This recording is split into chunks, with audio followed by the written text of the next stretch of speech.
국어 공부든 무슨 공부든지 간에 열심히 해야 된다는 걸 다 알고 있을 거예요. 열심히 하는데 조금 전에 우리 그 실장님께서 아주 말씀을 잘 하시던데 그만큼 달변은 제가 안 되는 것 같고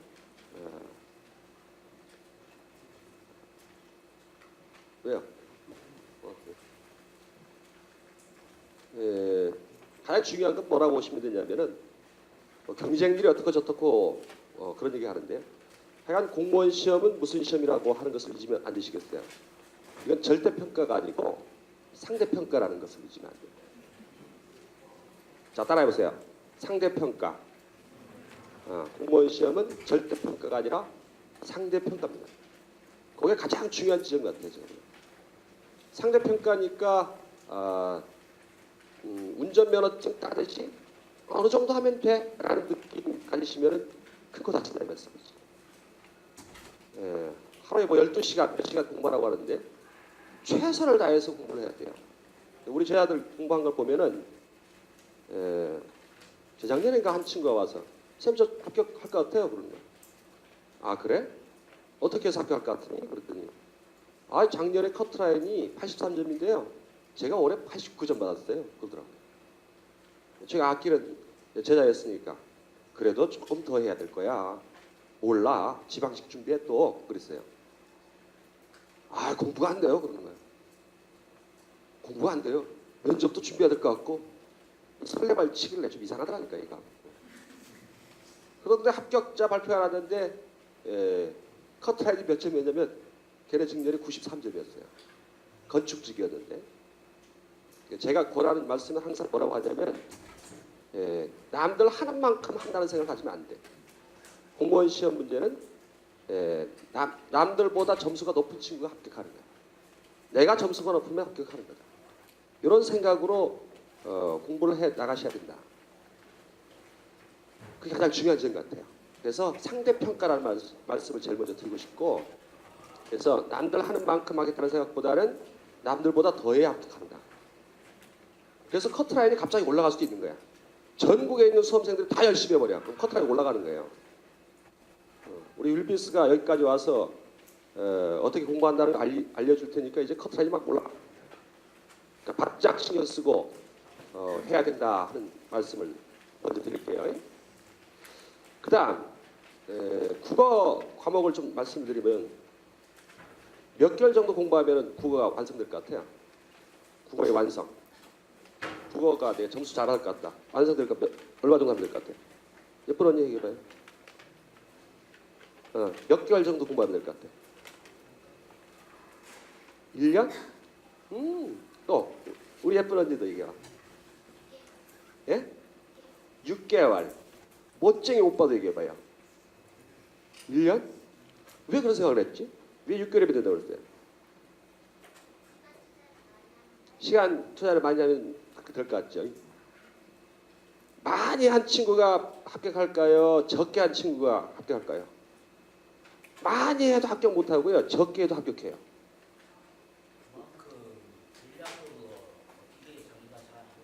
그렇죠. 정확하게 말씀하시네. 그래서 올해 제 제자 중에 합격한 친구가 있는데 여수 합격한 친구 있어요. 몇 개월만 한 줄 아세요? 동영상으로 딱 2개월 했어요. 합격. 간호직이었어.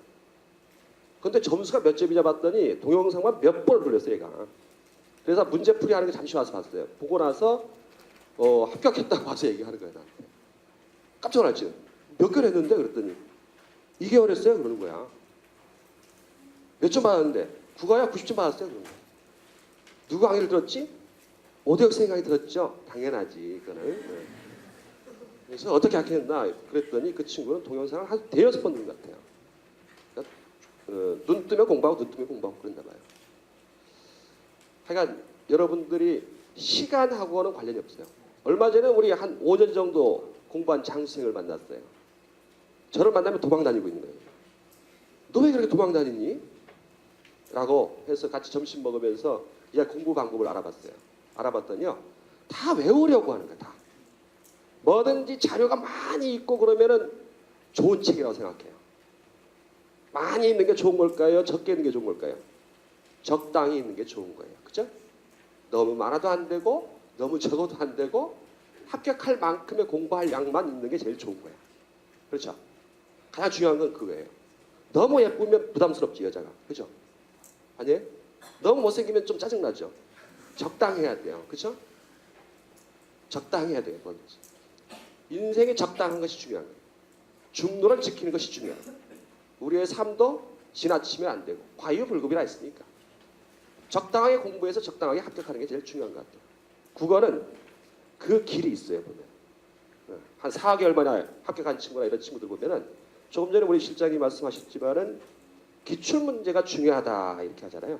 정말 중요해요. 그게 바로 밑에요. 어떻게 공부할지 방향을 일러줘요. 그래서 기출문제를 고스란히 낼까요? 아니면 그걸 응용할까요? 응용하죠. 그렇죠. 정확하게 말씀하시네요. 응용합니다. 기출문제는 출제자들이 보게 됩니다. 출제자들이 보고 이런 비슷한 문제를 내면 되는구나 이래요. 출제자분들이. 그럼 출제자분들은 출제했다고 돈을 많이 받을까요? 적게 받을까요? 국가에서 하는 거니까요. 적게 받아요. 하룻밤 술값밖에 안 될 수도 있어요. 그건. 그러니까요. 정성을 드릴까요? 정성을 안 드릴까요? 안 드려요. 바로 보면 답할 수 있는 문제. 국어시험이면 100분 풀잖아요. 100분 푸는데 100문제를 풀어야 돼요. 100분 동안에 100문제를 풀어야 되니까 진짜 빨리 풀어야 돼요. 그러면 막 복잡한 문제를 내는 게 아니라 교양 수준이죠. 교양 수준이에요. 국어 과목도 교양 수준에서 나올 만한 지점들이 기출문제에 이미 제공되고 있는 거죠. 말하자면. 이미 제공되고 있어요. 그래서 제공되고 있어서 그 제공되고 있는 분야를 정확하게 인지해서 어떻게 준비를 해서 어떻게 들어가면 어떻게 맞출 것이다 라고 하는 부분이 딱 서 있습니다. 그게 모든 공부의 전 가장 중심이라고 생각합니다. 어쨌든 목표 지점이 있으니까 그 목표 지점에 도달할 수 있는 방법을 정확히 캐치해야 돼요. 그래서 조금 전에 그 시간표 짜기라든가 이런 것들 얘기했죠. 정확하게 시간표를 짜서 공부를 몇 월까지는 몇 개월까지는 어떻게 공부하고 이런 것들 있죠. 국어 과목은 제가 판단하기로는 이론 강좌 정도는 한 2번 정도 돌리면 정확해요. 한 번 들을 때는 뭔 소리인지 몰라요. 잘 몰라요. 중학교 과정이거든요. 그 과정이 보면요. 우리 딸내미가 요즘에 문장 성분 막 물어봐요. 지난 저 중간고사를 보니까 품사 물어보대. 근데 공무원 시험 보는 친구들보다 수준이 높아 오히려. 중학교 과정이라니까 국어는. 그런데도 떨어지죠. 답답한 노릇이에요. 그래서 공부를 해 나가실 때 과정 자체는 수준이 아주 높은 건 아니고 교양 수준인데 어떤 문제를 낸다고 보시면 되겠어요. 애매한 것만 골라서 내요. 애매한 것만. 몇 문제밖에 안 되는데 20문제밖에 안 되는데 골라서 낸다. 애매한 지점만 골라서 낸다. 기출문제를 바탕으로 해서 애매한 지점을 찾아낸다. 이걸 기억을 해두실 필요가 있어요. 그 다음에 국어 과목의 그 범위 있지요. 범위가 진짜 넓지요. 보통 보면 제 책도 여기 나와 있습니다만 책 3권이에요. 어떤 것들이에요? 국문법 분야, 그 다음에 어문규범이라고 해서 어문규정이라고 해서 표준어 맞춤법 문제, 그 다음에 한자 성어 이런 문제, 그 다음에 비문학이라고 하는 논리적인 글 있죠. 그 다음에 문학 문제. 큰 덩어리 보면 한 5종류예요. 이 5종류 부분에서 국문법하고 어문규정이 한 50% 정도는 차지한다고 보시면 돼요. 그러니까 20문제 중에 10문제. 20문제 중에 10문제 정도 나오는데 단순하게 막 암기해서 풀 수 있는 문제 정도는 전체에서 한 몇 퍼센트 정도? 50%. 요 말씀을 잘 들으세요. 50% 정도는 단순하게 암기해서 풀 수 있어요. 그런데 나머지 50% 정도는 너무 양이 많다 보니까 뭐가 중요해지는 거? 스킬이 중요해지는 거지. 한자 문제 나왔어요. 한자 막 두렵죠? 응? 두렵지 않아요? 한자 2문제 나오고 막 3문제 나오고 막 그러는데 거기서 2-3문제 틀려버리잖아요. 그럼 게임 끝난 거예요. 국어에서 90점 못 넘으면 거의 떨어져요. 100점, 95점, 쫙 못 보면 90점 이렇게 되죠. 그래서 한자 공부하는 방법도 시험 문제 푸는 방법도 있을까요? 없을까요? 있습니다. 이것도 있어요. 2200자 다 외우면 될까요? 외운다고 되는 게 아니에요. 그래서 어떻게 풀 것인지에 대해서 방향성을 정확하게 한자 같은 경우도 방향이 있어요. 그 다음 비문학 같은 거 우리가 얘기하는 논리적인 글 있죠? 수능 문제보다 쉬울까요? 어려울까요? 쉬워요. 중학교 과정이라니까. 중학교 과정. 거기엔 스킬이 있을까요, 없을까요? 있어요. 그래서 정확하게 방향을 잡고 긴 시간을 할애하기보다는 정확한 방향을 잡고 범위를 축소해 나가는 공부를 해야 됩니다. 범위를 줄여가는 공부. 그래서 이런 문제 나왔을 때 어떻게 푼다라고 하는 어떤 원리적으로 접근할 생각을 해야지 무조건 외우는 친구들이 있거든요. 조금 전에 장수생 그 친구 공부하는 방법이 바로 그거였어요. 무조건 외우는 거야. 양이 많은 거 다 외우려고 해. 근데 외우면 어떻게 되겠어? 또 까먹어요. 예전 것들.